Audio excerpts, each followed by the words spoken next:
Hello friends, welcome to Swasti kitchen 360. இன்றைக்கி நம்ம கிச்சனில் சூப்பரான ஹெல்த்தியான வாழைப்பூவை வச்சு ஒரு கோலா உருண்டை எப்படி செய்யுதுன்னு பார்க்கலாங்களா. உள்ளே நல்லா வெந்து சாஃப்டாக, வெளியே நல்லா கிறிஸ்பியாக சூப்பராக இருக்கும்.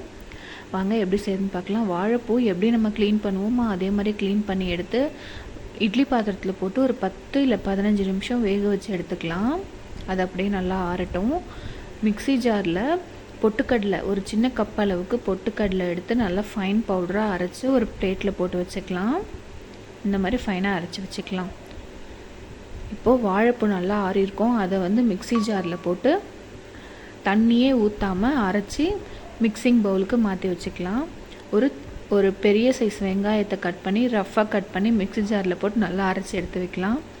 இதெல்லாம் ஒரு மிக்சிங் பவுலில் ஆட் பண்ணிவிட்டு கொஞ்சமாக மஞ்சப்பொடி, கரம் மசாலா, சில்லி பவுடர் இதெல்லாம் அரை ஸ்பூன் ஆட் பண்ணிவிட்டு தேவையான அளவு உப்பு ஆட் பண்ணிவிட்டு சோம்பு ஒரு அரை ஸ்பூன் ஆட் பண்ணிக்கலாம்.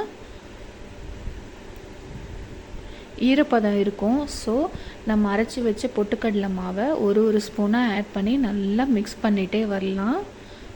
உப்பு மட்டும் டேஸ்ட் பார்த்துட்டு ஆட் பண்ணிக்கோங்க. பொட்டுக்கடலை மாவு சப்போஸ் காலி ஆயிடுச்சு, இன்னும் தேவைப்படுது அப்படின்னா நீங்கள் அரிசி மாவு கூட கொஞ்சமாக ஆட் பண்ணிக்கலாம். நல்லா உருண்டை பிடிக்கிற அளவுக்கு வரணும். ஈரப்பதமாக இருக்கக்கூடாது. முதல்ல ஒரு 2-3 உருண்டை ட்ரை பண்ணி பாருங்கள். பிரிஞ்சு போகுதா அப்படின்னு ட்ரை பண்ணி பாருங்கள். நானும் அப்படி தான் டெஸ்ட் பண்ணேன். கரெக்டாக வந்துச்சு. உள்ளெல்லாம் நல்லா வெந்து வெளியே நல்லா சாஃப்டாக நல்லா கிறிஸ்பியாக சூப்பராக வந்திருந்தது.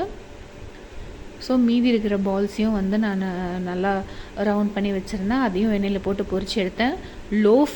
கண்டிப்பாக லோ ஃப்ளேமில் வச்சு தான் பண்ணணும். ஹை ஃப்ளேமில் வச்சு பண்ணிங்கன்னா உள்ளே வேகாது, வெளியே மட்டும் கரிஞ்சு போன மாதிரி ஆகிடும். அதனால் கொஞ்சம் கேர்ஃபுல்லாக பார்த்து பண்ணுங்கள். வாழைப்பூ கோலா உருண்டை நிஜமாகவே சூப்பராக இருந்தது. நான் எடுத்த அளவு பார்த்திங்கன்னா 14 உருண்டைகள் வந்தது. கண்டிப்பாக இதே மாதிரி நீங்களும் ட்ரை பண்ணி பார்த்துட்டு எப்படி இருந்ததுன்னு கமெண்ட்டில் சொல்லுங்கள். தேங்க்ஸ் ஃபார் வாட்சிங். பாய்.